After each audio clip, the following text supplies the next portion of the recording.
ಈ ತರ rainy season ಅಲ್ಲಿ ರೋಡ್ ಮೇಲೆ ಡ್ರೈವಿಂಗ್ ಮಾಡಕ್ಕೆ ಸ್ವಲ್ಪ ಕಷ್ಟ ಆಗಬಹುದು. ರೋಡ್ ವೆಟ್ ಆಗಿರುತ್ತೆ, ವಿಸಿಬಿಲಿಟಿ ಸ್ವಲ್ಪ ಕಮ್ಮಿ ಆಗಿರುತ್ತೆ, ಮತ್ತೆ ಬ್ರೇಕಿಂಗ್ ಡಿಸ್ಟೆನ್ಸ್ ಜಾಸ್ತಿ ಆಗುತ್ತೆ. ಮತ್ತೆ ಸೇಫ್ ಡ್ರೈವಿಂಗ್ ಹ್ಯಾಬಿಟ್ಸ್ ನೀವೇನೇನ್ ಕಲ್ತಿರ್ತೀರಾ ರೈನಿ ಸೀಸನ್ ಅಲ್ಲಿ ಅದೊಂದು ಸ್ವಲ್ಪ ಡೇಂಜರಸ್ ಆಗಬಹುದು. ಈ 5 ಮಿಸ್ಟೇಕ್ ಏನಿದೆ ಅಲ್ಲ, ಸ್ವಲ್ಪ ಜನಕ್ಕೆ ಕಾಮನ್, ಇದೇನಪ್ಪ ಹಿಂಗೆ ಹೇಳ್ತಿದ್ದಾನೆ, ಇಷ್ಟು ಸಣ್ಣ ವಿಷಯ ಹೇಳ್ತಿದ್ದಾನೆ ಅಂತ ಹೇಳ್ಬೋದು. ಬಟ್ ಎಮರ್ಜೆನ್ಸಿ ಸಿಚುಯೇಷನ್ ಅಲ್ಲಿ ಇದೊಂದು ಹೆಲ್ಪ್ ಆಗುತ್ತೆ. ಸೊ ಈ ವಿಡಿಯೋನ ಕಂಪ್ಲೀಟ್ ಆಗಿ ನೋಡಿ. ಹಲೋ, ನನ್ನ ಹೆಸರು Yashas and welcome back to the rave Kannadiga channel. So first mistake ಏನು ಅಂತ ಹೇಳಿದ್ರೆ AC ಆಫ್ ಮಾಡ್ಕೊಂಡು ಡ್ರೈವ್ ಮಾಡೋದು. ಮಳೆ ಬರ್ಬೇಕಾದ್ರೆ AC ಆಫ್ ಮಾಡ್ಕೊಂಡು ವಿಂಡೋಸ್ ಡೌನ್ ಮಾಡ್ತಾರೆ ಒಬ್ಬೊಬ್ರು. ಅವಾಗ ಹೆವಿ ರೈನ್ ಬಂದಾಗ ವಿಂಡೋ ಓಪನ್ ಮಾಡಿ ಡ್ರೈವ್ ಮಾಡಿದ್ರೆ ಒಳಗಡೆ ಇಂಟೀರಿಯರಿಗೆ ನಿಮಗೆ ನೀರು ಬರುತ್ತೆ. ಬಟ್ ಇಲ್ಲ ಅಂತ ಹೇಳಿದ್ರೆ ಇದನ್ನ ಕ್ಲೋಸ್ ಮಾಡಿದ್ದಾರೆ ಅಂದ್ಕೊಳ್ಳಿ ವಿಂಡೋನ, ಅವಾಗ ಏನಾಗುತ್ತೆ ಅಂತ ಹೇಳಿದ್ರೆ ಫಾಗ್ ಕಟ್ಟಕ್ಕೆ ಸ್ಟಾರ್ಟ್ ಆಗುತ್ತೆ ಪೂರ್ತಿ. ಅವಾಗ ಡ್ರೈವಿಂಗ್ ಮಾಡ್ಬೇಕಾದ್ರೆ, ಎಕ್ಸ್ಪೆಷಲಿ ನೈಟಲ್ಲಿ ಡ್ರೈವ್ ಮಾಡ್ಬೇಕಾದ್ರೆ ನಿಮಗೆ ಏನಾಗುತ್ತೆ, ಡ್ರೈವಿಂಗ್ ಮಾಡೋಕ್ಕೆ ಆಗಲ್ಲ. ಯಾಕಂದರೆ ಎಲ್ಲ ಕಡೆ ಫಾಗ್ ಕಟ್ಟುತ್ತೆ, ನೀವು ಎಲ್ಲಿ ನೋಡೋದು ಏನು ಮಾಡೋದು ಅಂತ ಗೊತ್ತಾಗಲ್ಲ. ಮತ್ತೆ ಏನು ಮಾಡ್ತೀರಾ, ಕರ್ಚೀಫ್ ತಗೊಂತೀರಾ, ಈ ಥರ ಒರೆಸ್ತಾ ಹೋಗ್ತೀರಾ. ಅವಾಗ ಏನಾಗುತ್ತೆ ಅಂದರೆ ಇಲ್ಲಿ ಅದೇ ಪ್ರಿಂಟ್ ಬರುತ್ತೆ. ನೆಕ್ಸ್ಟ್ ಯಾವುದೇ ಗಾಡಿ ಮುಂದೆಯಿಂದ ಬಂದ್ರೂ ಮತ್ತೆ ಅದೇ ಥರ ಮತ್ತೆ ಒರೆಸ್ತಾ ಕೂರಬೇಕಾಗುತ್ತೆ. ಸೊ AC ಆನ್ ಮಾಡ್ಕೊಂಡು ಓಡಿಸಿದ್ರೆ ಏನಾಗುತ್ತೆ ಅಂದರೆ, ಫಾರ್ ಎಕ್ಸಾಂಪಲ್ ಈ AC ಇದು ಮ್ಯಾನ್ಯಲ್ ಕಂಟ್ರೋಲ್ AC ಇದೆ, ಆಟೋಮೆಟಿಕಲಿ ಡಿಫ್ರೆಂಟ್ ಥರ ಬರುತ್ತೆ. ಇಲ್ಲಿ ಬರೋದಾದರೆ ಇಲ್ಲಿ ನಾರ್ಮಲ್ ಟೆಂಪ್ರೇಚರಿಗೆ ಮಾಡಿ 1 ಸ್ಟೆಪ್ಪು ಅಥವಾ 2 ಸ್ಟೆಪ್ ನಿಮಗೆ ಯಾವ ಥರ ಬೇಕು ಅಂತ ನೋಡಿ AC ಆನ್ ಮಾಡ್ಕೊಳ್ಳಿ. ಇಲ್ಲಿ ಇದೆಯಲ್ಲ, ಇದು ಮುಖಕ್ಕೆ ಬರ್ತಾ ಇರೋದು, ಇದನ್ನು ಸೀದಾ ಹಿಂಗೆ ತಿರುಗಿಸ್ಬಿಟ್ಟು ಡಿಫಾಗರಿಗೆ ಹಾಕಿ. ಈ ಡಿಫಾಗರ್ ಹಾಕಿದಾಗ ಏನಾಗುತ್ತೆ ಅಂತ ಹೇಳಿದ್ರೆ, ಇಲ್ಲಿ ನೋಡಿ, ಇಲ್ಲಿ ಹೋಲ್ ಕಾಣ್ತಾ ಇದೆಯಲ್ಲ, ಇಲ್ಲಿಂದ ಡೈರೆಕ್ಟ್ ಗ್ಲಾಸ್ ಮೇಲೆ ನಿಮಗೆ AC ಬರುತ್ತೆ. ಜೊತೆಗೆ ಈ ಸೈಡ್ ಇದೆಯಲ್ಲ, ಈ ಮತ್ತೆ ಈ ಪಾರ್ಟಿಂದ ಈ ಗ್ಲಾಸ್ ಮೇಲೆ ಬೀಳುತ್ತೆ. ಅವಾಗ ಏನಾಗುತ್ತೆ ಅಂತ ಹೇಳಿದ್ರೆ ನಿಮಗೆ ಯಾವುದೇ ತರ ಫಾಗ್ ಕಟ್ಟಲ್ಲ, ಡ್ರೈವಿಂಗ್ ಮಾಡೋಕ್ಕೂ ಈಸಿ ಆಗುತ್ತೆ. ಡೇ ಹೊತ್ತಿರ್ಬೋದು ಅಥವಾ ನೈಟ್ ಹೊತ್ತಿರ್ಬೋದು. ಸೊ ಇಲ್ಲಿಗೆ ಏನಕ್ಕಪ್ಪ ಕೊಟ್ಟಿದ್ದಾರೆ ಅಂತ ಹೇಳಿದ್ರೆ ORVMs ನೋಡೋಕ್ಕೆ ನಮಗೆ AC ಇಲ್ಲಿಂದ ಬರುತ್ತೆ. ಆ್ಯಂಡ್ ಈ ಎರಡು ಇದೆಯಲ್ಲ, ಇದೆರಡು ವೇಸ್ಟ್ ಆಗುತ್ತೆ. ಸೊ ಇಲ್ಲಿಂದ AC ಬರಲ್ಲ. ಸೊ ಚಳಿಗಾಲ ಅಥವಾ ಮಳೆಗಾಲದಲ್ಲಿ ಯಾರು AC ಯೂಸ್ ಮಾಡಲ್ಲ. ಸೊ ಹಂಗಾಗಿ ಇವೆರಡು ಆಫ್ ಆಗುತ್ತೆ, ಇವೆರಡು ಪ್ಲಸ್ ಆ ಡಿಫಾಗರ್ ಆನ್ ಆಗುತ್ತೆ. ಸೊ ರಿಯರಲ್ಲಿ ಇಲ್ಲಿ ಇದು ಟಾಪ್ ಮಾಡಲ್ಲ, ಹಂಗಾಗಿ ರಿಯರ್ ಡಿಫಾಗರ್ ಇಲ್ಲ. ಸೊ ಇಲ್ಲೊಂದು ಬಟನ್ ಬರುತ್ತೆ, ಇದು ಬಟನ್ ರಿಯರ್ ಡಿಫಾಗರ್ನ ಯೂಸ್ ಮಾಡಬಹುದು. ತುಂಬಾ ಜನ ಅನ್ಕೊಂತಾರೆ AC ಬರೀ ಸಮ್ಮರಿಗೆ ಮಾತ್ರ ಅಂತ ಹೇಳ್ಬಿಟ್ಟು. ಸಮ್ಮರ್ಗೆ ಅಂತಾನು ಅಲ್ಲ, ವಿಂಟರ್ಗೆ ಯೂಸ್ ಮಾಡ್ಬೋದು, ಈ ತರ ಫಾಗ್ ಕಟ್ಟಿದಾಗೂ ಯೂಸ್ ಮಾಡ್ಬೋದು. ಸೊ ಎಕ್ಸ್ಪೆಷಲಿ ಸಮ್ಮರಲ್ಲೇ ಮಾತ್ರ ಯೂಸ್ ಮಾಡಬೇಕು ಅನ್ನೋದು ತಪ್ಪು. ಸೊ ನೆಕ್ಸ್ಟ್ ಟೈಮ್ ಯಾರು ನಿಮ್ಮ ಫ್ರೆಂಡ್ಸ್ ಏನಾರ ಈ ತರ ಕಿಟಕಿ ತಕೊಂಡು ಓಡಿಸ್ತಿರ್ತಾರೆ, ಇಲ್ಲಾಂದ್ರೆ ಗ್ಲಾಸನ್ನ ಖರ್ಚಿಪ್ ತಗೊಂಡು ಓಡಿಸ್ತಾ ಇರ್ತಾರಲ್ಲ, ಅವರಿಗೆ ಈ ಟ್ರಿಕ್ನ ಹೇಳ್ಕೊಡಿ. ಸೊ ಸೆಕೆಂಡ್ ಕಾಮನ್ ಮಿಸ್ಟೇಕ್ ಅಂತ ಹೇಳೋದಾದ್ರೆ ವೈಪರ್ಸ್ನ ಓವರ್ ಯೂಸ್ ಮಾಡೋದು ಅಥವಾ ರಾಂಗ್ ಸ್ಪೀಡಲ್ಲಿ ಇಟ್ಕೊಳ್ಳೋದು. ರೈನ್ ಸ್ಟಾರ್ಟ್ ಆಗಿದ್ದು ಎಲ್ಲರೂ ಏನು ಮಾಡ್ತಾರೆ ಅಂತ ಹೇಳಿದ್ರೆ ಒಂದೇ ಸತಿ ಈ ಥರ ಹಾಕ್ತಾರೆ, ಈ ಥರ.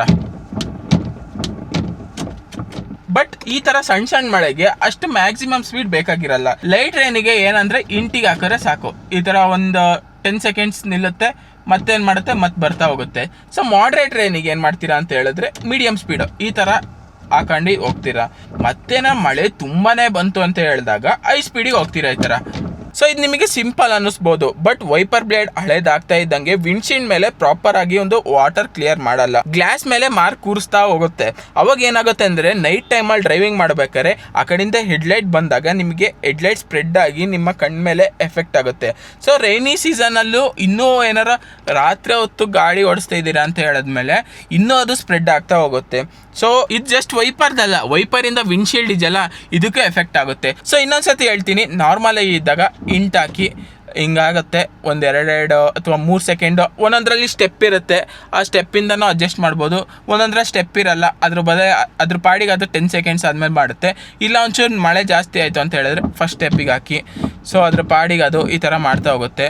ಇನ್ನೂ ತೀರಾ ಹೆವಿ ಆಯಿತು ಅಂತ ಹೇಳಿದ್ರೆ ಅವಾಗ ಮಾತ್ರ ಯೂಸ್ ಮಾಡಿ ಇದನ್ನ. ಇಲ್ಲ ಅಂತ ಹೇಳಿದ್ರೆ ಸುಮ್ಮನೆ ಸ್ಕ್ರ್ಯಾಚಸ್ ಬೀಳ್ತಾ ಹೋಗುತ್ತೆ. ಇದು ಕಮ್ಮಿ ಖರ್ಚಿಂದ ಏನಂತ ಅಲ್ಲ, ಮಿನಿಮಮ್ ಅಂತ ಹೇಳಿದ್ರೆ ಒಂದು 5-6 ಸಾವಿರ ರೂಪಾಯಿ ಇಡಬೇಕಾಗುತ್ತೆ. ಸೊ ಥರ್ಡ್ ಮಿಸ್ಟೇಕ್ ಏನು ಅಂತ ಹೇಳಿದ್ರೆ ಹೆವಿ ರೈನಲ್ಲಿ ಫಾಸ್ಟಾಗಿ ಹೋಗ್ತಾರೆ. ಹಾಗಂತ ಹೇಳಿದ್ರೆ ಒಂದು 80-90 ಹಿಂಗೆ ಹೋಗ್ತಾರ. ಸೊ ಗಾಡಿಗೆ ಏನು ತೊಂದರೆ ಆಗಲ್ಲ, ಬಟ್ ಗಾಡಿಯ ಕಾಂಟ್ಯಾಕ್ಟ್ ಇರೋದು ಜಸ್ಟ್ ರಬ್ಬರ್ ಮಾತ್ರ.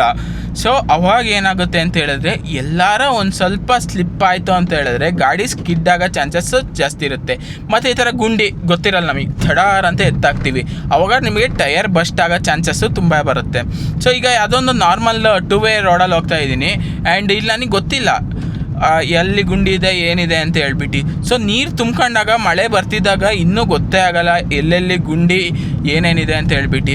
ಸೊ ಎಷ್ಟೇ ನೀವು ಈಗೇನೋ ಕಾಣ್ತಾ ಇದೆ ಕಂಟ್ರೋಲ್ ಮಾಡ್ತೀರಾ, ಬಟ್ ಕಾಣ್ದಿಲ್ದಾಗ ಕಂಟ್ರೋಲ್ ಮಾಡೋಕ್ಕಾಗಲ್ಲ. ಸೊ ಅವಾಗ ನೀವೇನು ಮಾಡ್ತೀರಾ ಅಂತ ಹೇಳಿದ್ರೆ ಟಯರ್ಗಳು ಬಸ್ಟ್ ಆಗೋ ಚಾನ್ಸ್ ಇರುತ್ತೆ, ಮತ್ತು ಟಯರು ಕಟ್ಟಾಗೋ ಚಾನ್ಸ್ ಇರುತ್ತೆ.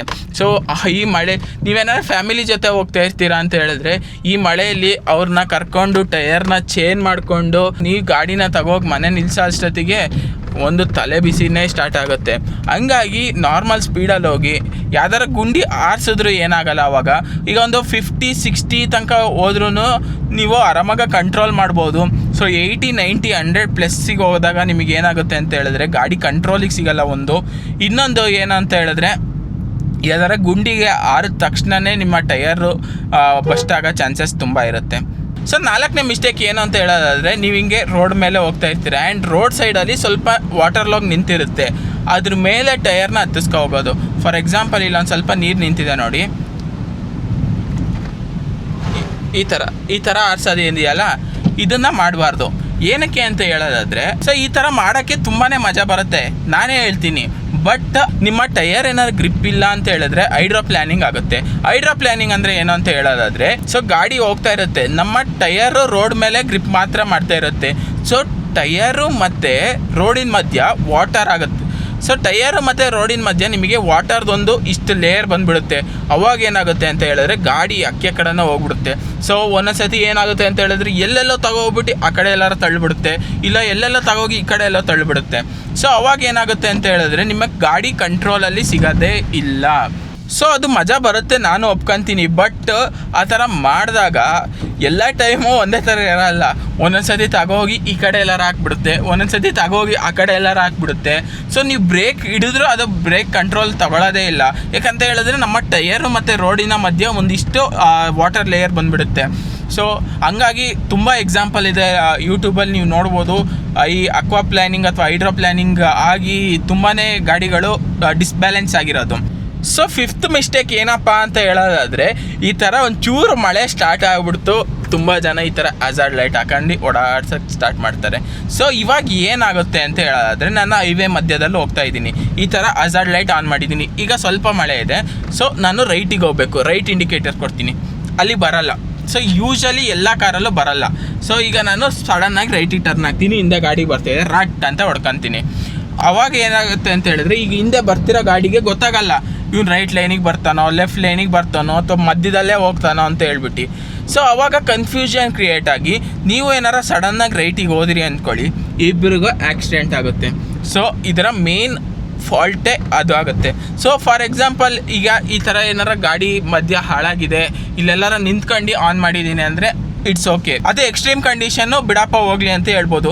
ಈ ಥರ ಮೂವಿಂಗ್ ಗಾಡೀಲಿ ಯಾವತ್ತೂ ಪಾರ್ಕಿಂಗ್ ಲೈಟ್ ಅಥವಾ ಹಜಾರ್ಡ್ ಲೈಟ್ನ ಯೂಸ್ ಮಾಡಬಾರ್ದು.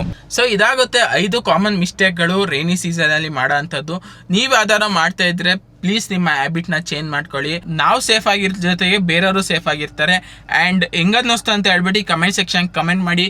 Like, share and subscribe. Bye bye.